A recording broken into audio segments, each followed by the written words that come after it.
The desert at 11 in the morning was not a place.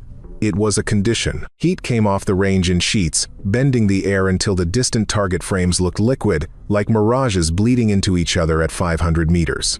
The mountains behind them were the color of old bone, no wind yet. Just the flat, merciless press of a sun that had no interest in the proceedings below it.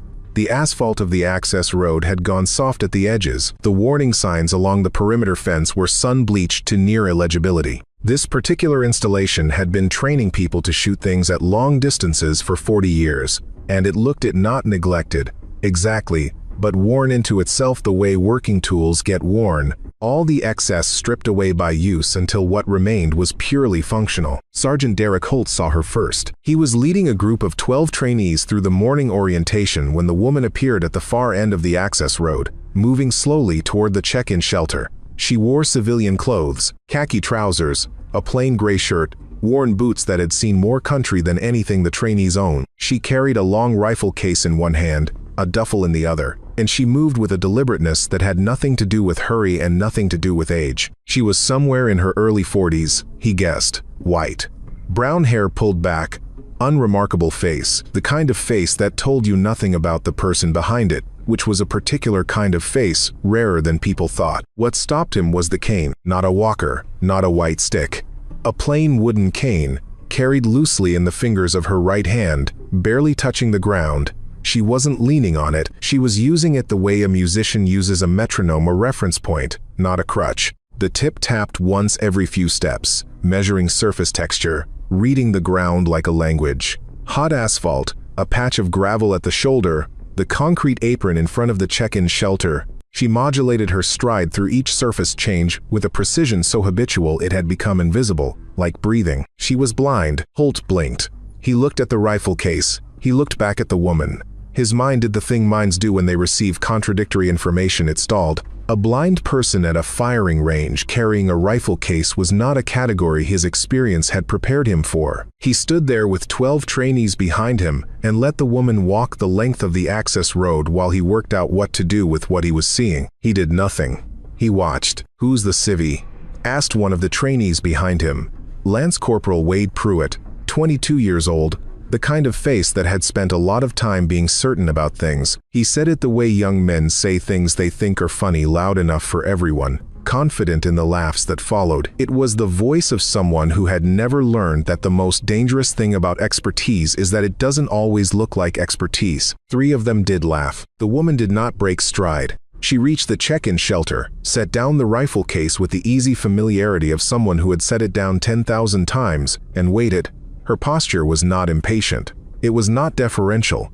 It was simply the posture of someone who had learned that waiting was a form of economy. You did not spend energy on things that were going to resolve themselves. The range officer on duty, a warrant officer named Tina Barrett, came out from behind the desk with a clipboard. Holt couldn't hear the exchange. He watched it anyway. Whatever was said, Barrett glanced down at the clipboard, then back up at the woman, then made a small notation, and waved her through without the usual orientation speech. This was notable. Barrett ran her orientation speech with a thoroughness that was almost liturgical. Safety protocols, range commands, flagging procedures, emergency egress. She had been delivering versions of the same speech for 9 years. She skipped none of it, for anyone. She skipped all of it now. That was the first unusual thing. The second was that the woman knew exactly where the equipment benches were without being told. She walked directly to lane 9, which was not the nearest lane, not the most obvious lane, but a specific lane at the far edge of the primary firing line, and she set her equipment down with the confidence of someone returning to a place they had reserved. Pruitt watched her go. Then he looked at Holt. "She can't be here to shoot something." Holt said nothing. He was thinking about the rifle case. He was thinking about the way she had walked. By noon, the temperature had climbed past 45 Celsius. The trainees had retreated to the covered staging area, cleaning weapons, complaining about the heat in the practiced monotone of soldiers who have decided that complaints are a form of solidarity. The range itself was mostly empty. A pair of veteran marksmen from a unit based 3 states over were running drills at the far end, quiet and workmanlike. They had the unhurried quality of people who had long since stopped needing to prove anything to anyone in their vicinity. Between shots they moved with a conservation of energy that came from years of working in heat, no gesture without purpose, No word without function. The woman set up alone at lane 9. The trainees noticed. There was not much else to watch, and she was the kind of object that gathered attention without soliciting it, the way a wrong note gathers a musician's attention, or the way an unusual cloud formation makes a farmer look up from the field. Something not quite fitting that the eye returns to. She laid out her equipment with a precision that was almost ritualistic. The rifle first, a long, matte black configuration that none of the trainees could identify at a glance, though one of them later said he thought it was a variant built for suppressed fire, modified from a platform he recognized, but configured in ways he didn't. Then a small electronic device, roughly the size of a paperback book, which she positioned to her left and did not touch again. Then her hearing protection, which was not the standard foam and cup model but a professional-grade tactical set with a thin wire trailing to a belt pack at her hip. Finally, she produced a small cloth and wiped each component in sequence. Not checking them, she would not have been checking them. She couldn't see them but feeling them, confirming by touch that every surface was as it should be. She did not open the case that contained her scope. Pruitt noticed this before anyone else. He nudged the man beside him, a slow grin. He said, quiet enough that he thought the woman wouldn't hear. She doesn't need a scope, maybe she's planning to smell the target. More laughs. The group drifted closer, the way crowds always drift toward things that seem both wrong and safe. There was a gravitational quality to it, not malicious, exactly, but not kind either. The particular magnetism of something that doesn't fit. The range officer, Barrett, appeared at the edge of the staging area and watched without intervening. Her arms were crossed. Her expression was the expression of someone who knew more than they were going to share until the appropriate moment. The woman chambered around. The sound of the bolt was very clean in the hot air. There is a particular quality to mechanical sounds in dry desert heat. They carry further. They arrive with a crispness that humidity robs them of elsewhere. The clack of the action seemed to cut through the ambient noise of the staging area the way a struck bell cuts through conversation. Everyone went quieter without deciding to. She did not raise the rifle. She set it on the sandbag rest and tilted her head slightly to the left, just a fraction, like someone trying to hear a conversation from the next room. Her eyes were closed behind a pair of plain sunglasses. She sat like that for nearly 40 seconds. The trainees exchanged looks. Someone started to say something. She raised the rifle. Her cheek settled against the stock. Her right hand was around the grip. Her left supported the forestock with a steadiness that had no business existing at the end of a human arm in 45-degree heat. She breathed once. Out, held, she fired. The crack of it was enormous in the stillness. Dust jumped from the bench. The casing flew and pinged off the concrete. 300 meters downrange, the center of the target, a black circle barely the diameter of a coffee mug, had a new hole in it. Pruitt's grin faded. The veteran marksman at the far end looked over. One of them said nothing. He simply turned back to his own lane. The other watched for a moment longer, with the focused attention of a professional assessing something that has caught his interest. Then he, too, turned back. Nobody said anything for a long moment. The desert offered no help. Heat pressed down. A fly landed on the edge of the bench near the woman's equipment and immediately departed, as if the atmosphere of the lane had communicated something discouraging. Somewhere at the far end of the range, a cooling fan cycled on inside one of the equipment sheds, ran for 30 seconds, and cycled off again. The sounds the desert made were the sounds of things trying to endure. Lucky shot, Pruitt said. He said it quietly. He did not say it to the woman, he said it to the man beside him, which was how people said things they were no longer quite sure about, redirecting them, hedging them, offering them as propositions rather than proclamations. The man beside him, a corporal named Dex Whitmore who had generally found Pruitt reliable company for this kind of commentary, said nothing in response. He was watching lane 9 too carefully to agree. The woman ejected the casing. She set the rifle back on the rest. She tilted her head again, that same listening tilt, unhurried and absolute. Like the gun and the sun and the gawking trainees simply did not register as factors worth considering. Her hands rested on her thighs. Her whole body had the quality of a thing held in suspension, waiting for precisely the right moment. She fired again. Same location. The hole in the target was barely larger than before. The follow-up round had threaded through, within millimeters of the first. A third time. She paused longer between this one, nearly a minute. She touched the small electronic device once, just a tap, and held very still. Then she raised the rifle and fired a shot that went not to the 300-meter mark but to the 500-meter target, which none of them had realized she was even oriented toward. The target at 500 meters had a hole in its center ring. Corporal Danica Forsyth had been standing slightly apart from the main group since the beginning. She was quieter than the others by disposition, the kind of person who collected information before offering interpretations, who found that most situations revealed themselves clearly if you gave them enough time. She watched the woman in lane 9 without comment. She watched Pruitt watch the woman. She watched Barrett watch all of them. Barrett came down from the staging area. She walked up beside the group of trainees and stood there with her arms folded, not looking at them, looking at the lane. "Sir," said Forsyth carefully, "who is she?" Barrett said, "Ask me later." Forsyth said, "Can she hear us?" Barrett looked at the corporal. "Better than you hear most things." Pruitt took a step back, quietly, as though he needed to retie a boot. He did not need to retie a boot. It was Warrant Officer First Class Terrence Gabb who decided to test it properly. Gabb was 36 years old, a decorated marksman who had competed internationally and coached 3 national-level teams. He had a way of approaching problems that was almost entirely without ego. He wanted to understand things, not to defeat them or prove them wrong. The woman in lane 9 was a problem for his understanding of what was possible, and for Gabb, that was reason enough to engage directly rather than stand at the edge of the staging area and speculate. He was not a cruel man, he was an empirical one. He did not believe in lucky shots. He also did not believe 100% in coincidence. The math on 3 for 3 in a reduced center ring, including a 500-meter hit under these conditions, with this heat and this light refraction, with no optical aid whatsoever, that math did not compute his chance. Something was happening in lane 9 that Gabb needed to understand, because if it was real, it mattered enormously, and if it was not real, he needed to know that too. He approached her between strings of fire. He introduced himself with the straightforward politeness of a professional who respects skill regardless of its origin. She turned toward the sound of his voice with perfect accuracy, her head swinging to orient on him with a precision that should not have surprised him as much as it did. He told himself later that it was the speed of it, the certainty. "I'd like to run a sequence with you, if you're willing," he said. "Controlled conditions. We move the targets, add some acoustic interference, reduce the size, a pause." "How much interference?" she said. Her voice was flat and dry, not unfriendly.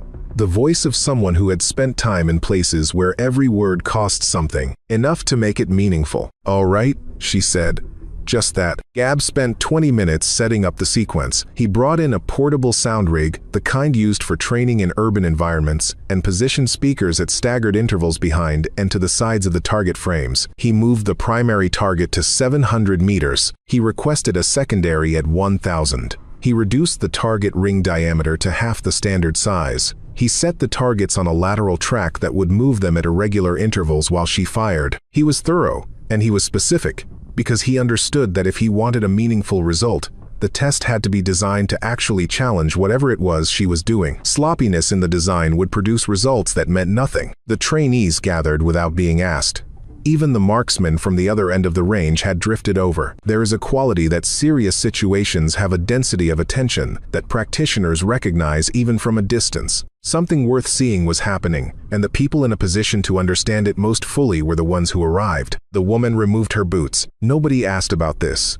It happened with such quiet normalcy. She simply unlaced them and set them to the side and stood in her socks on the concrete of the lane that the question died before it could be spoken. She pressed the balls of her feet against the floor. She stood for a moment with her eyes closed and her head slightly bowed, a posture that might have looked like prayer from a distance but was something considerably more precise. She was reading ground vibration, the subtle oscillation of the concrete slab under thermal expansion, the trace of mechanical sound traveling through solid material. Holt, watching from the edge, felt the back of his neck prickle. Not fear, something older than fear. The particular unease of witnessing something that does not fit cleanly into the world as you have understood it, not because it is wrong, but because your understanding was insufficient. She sat.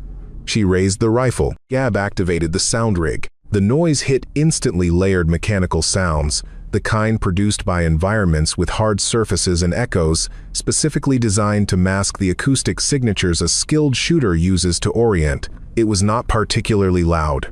It was specifically disorienting. The layering of it, the irregular rhythm, the way it seemed to occupy all frequencies simultaneously, it was good work. Gab had designed it well, because he wanted a real result. He had spent 20 minutes on the configuration, pulling from experience with urban warfare training packages, and he was satisfied that it represented a genuine challenge. The trainees shifted. Several of them had unconsciously leaned forward. The body does this when it is processing something it cannot categorize. It moves closer to the information, as though proximity will provide what comprehension cannot. The targets moved.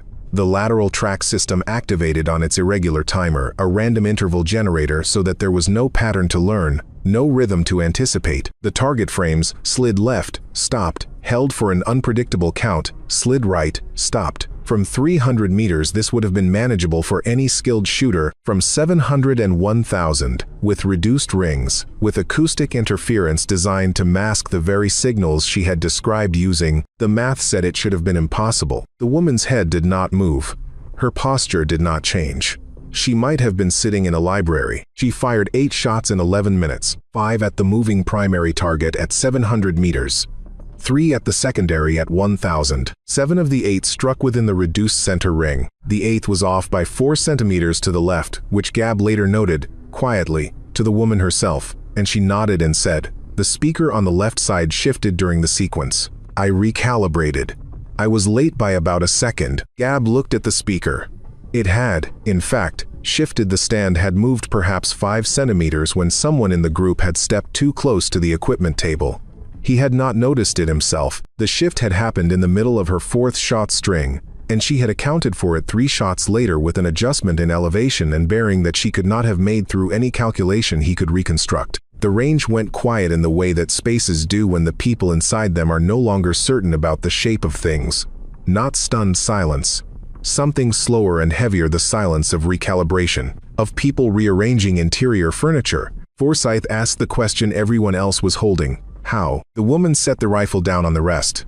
She turned toward the corporal's voice. She considered the question as if determining whether it deserved a real answer, or whether a real answer was something the questioner was actually equipped to use. "Sound doesn't give you a picture," she said. "It gives you a map.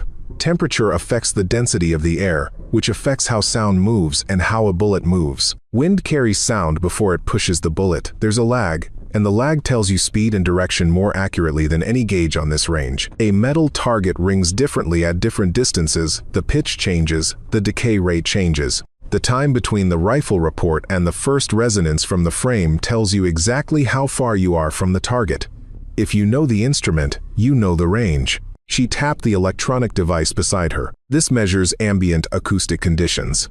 Pressure, humidity, temperature gradient, at ground level and at elevation. What it tells me, I translate. I have been doing it long enough that the translation is automatic. It happens below conscious thought, the way a musician stops counting beats after enough years. "But you can't see the target," Pruitt said. He was not being rude now. He was genuinely puzzled, and genuine puzzlement was a better look on him than the grin had been. "No," she said. "But I know where it is. I know where it was, and where it moved, and at what rate. I know the wind load on the frame from the way the acoustic signature oscillates. I know when the frame is at the point of its lateral movement where it's momentarily stationary, because that's when the oscillation pattern flattens. That's when I fire." She paused. "Sound doesn't lie," she said. "People lie.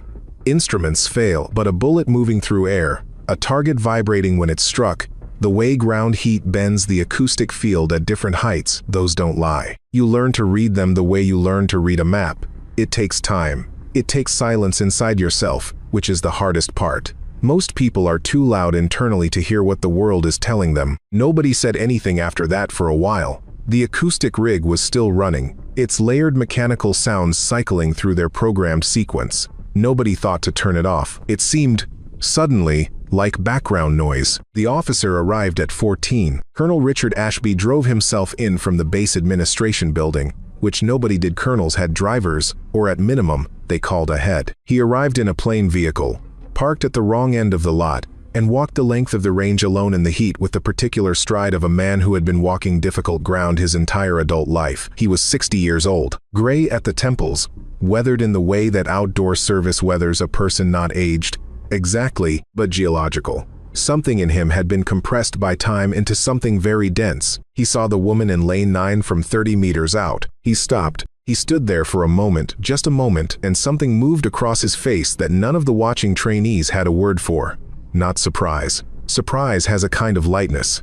This was heavier, closer to the feeling of a door opening onto a room you had sealed years ago, that specific collision between the past as you had filed it and the present as it was insisting on being. He walked the rest of the way to the lane and stopped 2 meters behind her. She had not turned. She had not reacted to his approach in any visible way, and yet he stopped at 2 meters with the instinctive correctness of someone who knew that this particular person was already completely aware of his presence and had been since he crossed the 30-meter mark. "Vera?" he said. She did not turn.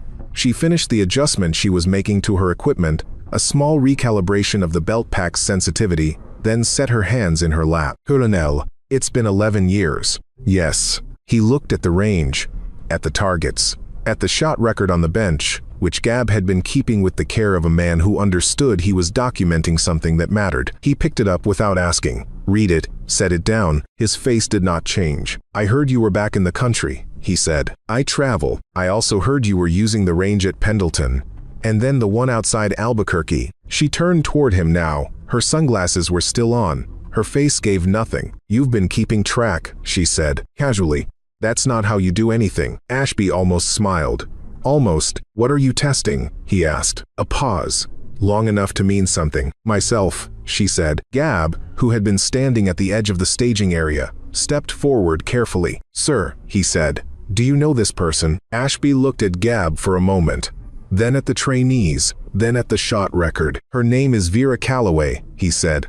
"Major, retired. She served 3 tours in 2 theaters and was attached to a special operations task force for her 4th. She holds the record for the longest confirmed kill on record, which is not public information, so I did not say that. She lost her vision 11 years ago in a situation I am also not going to describe." He paused. "In her last year of active service, operating without visual function, her confirmed accuracy rate was 93.4%. The range was very quiet." 93, Gab said. "Not a question. Just the number," said aloud, as if volume might help him understand it. "Today you're at 97.5, Ashby said to Calloway. "You've improved." "I've had time," she said. The story came out the way these stories always do, not in a speech, not in sequence, but in pieces, from different mouths, the way a fire builds from small contributions. Ashby provided the frame.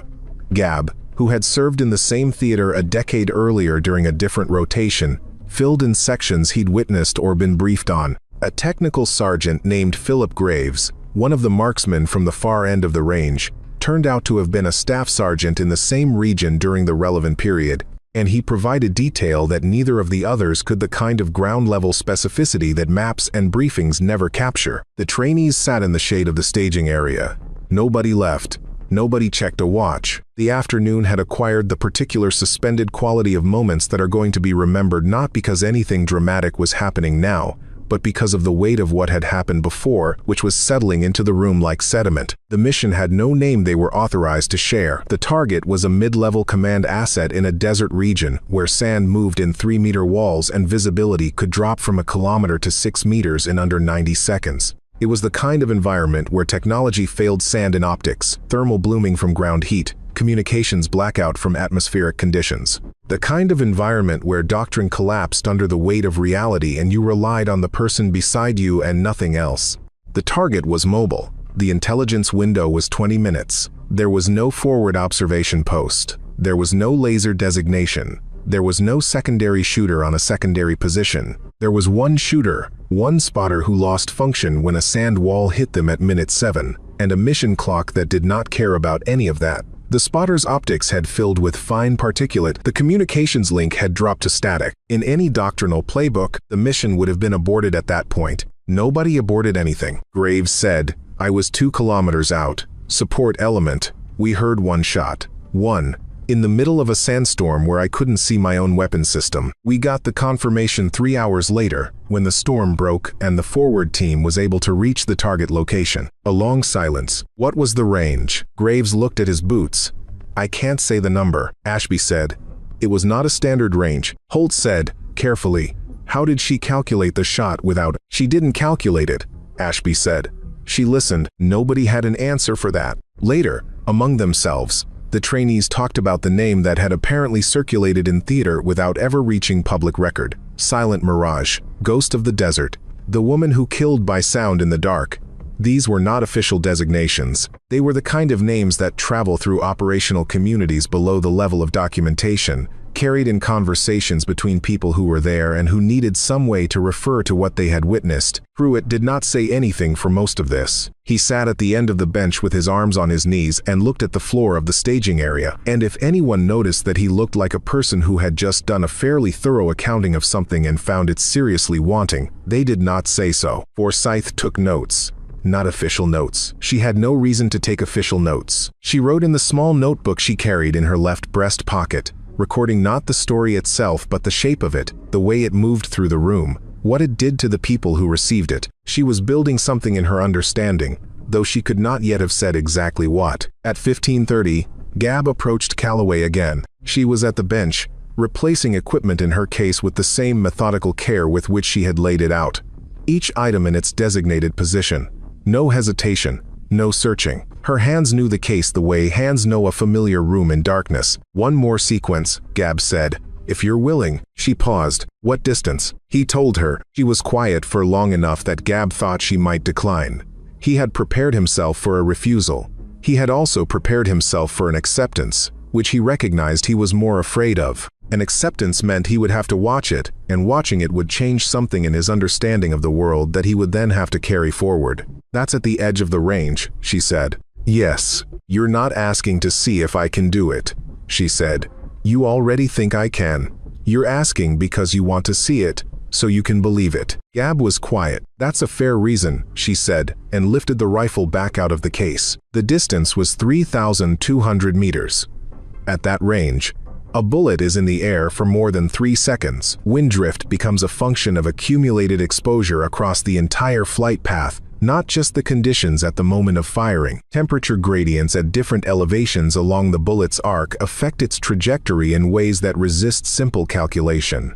A shot at that distance without a spotter, without laser-confirmed ranging, without a complete atmospheric sensor array, it was the kind of problem that a computer solved, and even computers relied on human judgment at the final step. The target frame at that distance was a theoretical object, more than a visible one. You knew it was there because the range documentation said it was there, not because any eye could confirm it with useful precision at this time of day, with this heat shimmer, at this angle of afternoon light. Gab had set the sequence up anyway, because it was what he had proposed, and he honored what he proposed. But he had not been certain it was a meaningful test. He was not certain anymore that he knew how to design a test she could not pass. The uncertainty was not comfortable. It was necessary. Calloway removed her socks. She placed both feet flat on the concrete of the lane and held very still. The electronic device was recalibrated, a sequence of adjustments she made with her eyes forward, her fingers working from memory across controls she had learned in the dark. She sat that way for 4 minutes. Around her, nobody moved.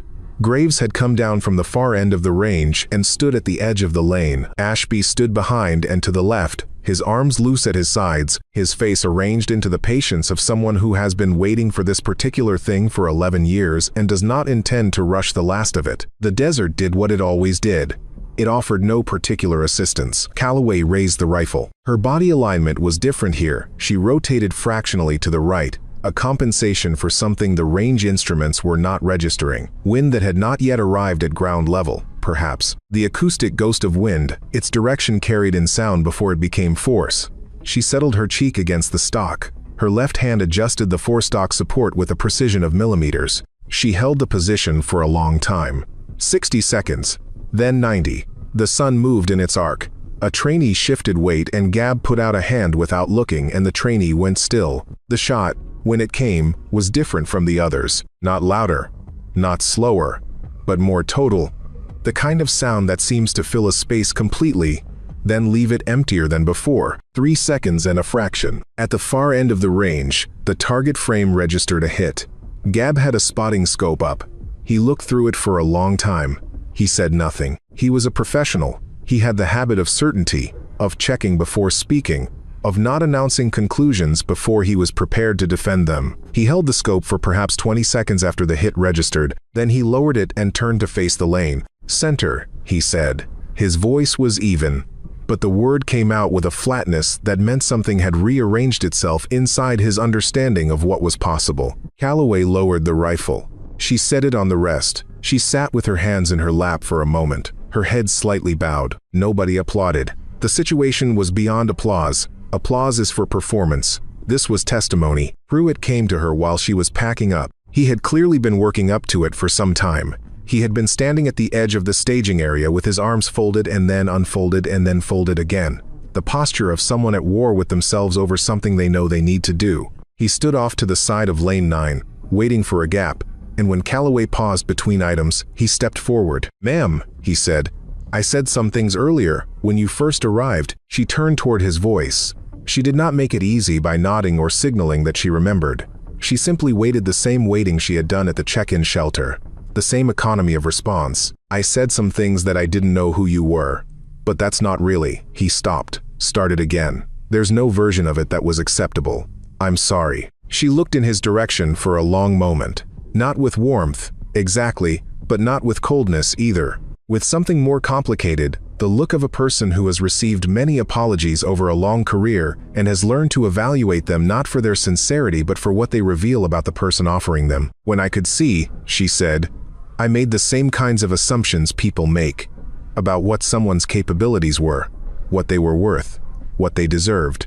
I wasn't different from you, I was just younger and less reflective about it." Pruitt didn't say anything. "Losing my eyes didn't make me more compassionate," she said. "It just made me stop relying on the wrong information. Sight is fast. It gives you conclusions before you've asked questions. You see something and you've already decided what it means before you've spent any time understanding it. Remove the sight and you have to actually think." She picked up the rifle case. "Don't look at what someone is," she said. "Listen to what they do. It takes longer.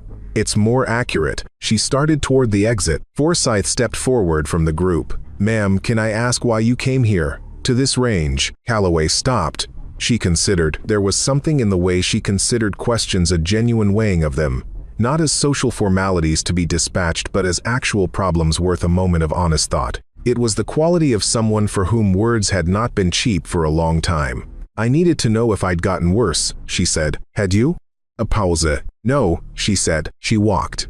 The cane tapped twice on the concrete, found the transition to packed dirt, adjusted. She did not look back. There was nothing behind her she needed. She was gone before 16. No vehicle came for her. She walked back down the access road the same way she had arrived, rifle case in one hand, duffel in the other, cane tapping its quiet pulse against the asphalt. The heat was still enormous. The mountains behind the range had gone from bone white to amber as the afternoon angle changed. She moved through it all at the same unhurried pace, and then the road bent around a dry berm and she was simply not visible anymore. Nobody went after her. Gab spent the next hour with the shot record, doing the calculations that a normal shooter would have needed to do before each engagement: wind correction, gravity drop, atmospheric compensation, terminal velocity adjustment at extended range. He compared the numbers against her actual shot placement, working backward from the results to the inputs that would have produced them. He was doing this, Holt realized, not to disprove anything, but to understand the size of what she had done, to find out how large the gap was between what a human being with every tool available could theoretically achieve and what she had actually achieved with no tools but her own perception. He never said what he found. He folded the paper and put it in his breast pocket, which was where Gab put things he intended to think about for a long time. Barrett processed the range closure paperwork. Under the line marked visitor name she had written Calloway, V. Under unit she had written former. Under purpose of visit she had written, in her precise warrant officer hand, personal assessment. She had left the result field, which was designed for notations like passed, failed, or qualified, not qualified, completely blank. There was no box on the form for what had happened today. Ashby drove himself back to administration the same way he had come. Before he left, he stood for a moment at lane 9. He looked at the bench, he looked at the downrange markers, which were now too far to see clearly in the late afternoon light. He looked at the scuff marks on the concrete where Calloway had sat without boots, her feet reading the ground like a language. He stood there for perhaps a minute. He was not a sentimental man. He had not built a career that permitted sentimentality. He said nothing to anyone. He got in his vehicle and drove back through the desert toward the administrative block, and the range behind him reduced to a collection of small shapes in the rearview mirror, and then disappeared behind the first hill. The trainees were quiet for most of the evening maintenance period. Not the sullen quiet of exhaustion or the distracted quiet of men thinking about other things. Something slower and more deliberate. Pruitt cleaned his weapon with more thoroughness than was technically required. He had already cleaned it once that day. But he went through the sequence again, slower this time, more carefully, as if discovering something in the familiar procedure that he had previously moved through too quickly to notice. Forsyth sat at the end of the bench and looked at the range as though the empty target frames had something left to say if she could only wait long enough. Several of the others sat in silence that was, for once, not uncomfortable. They were processing.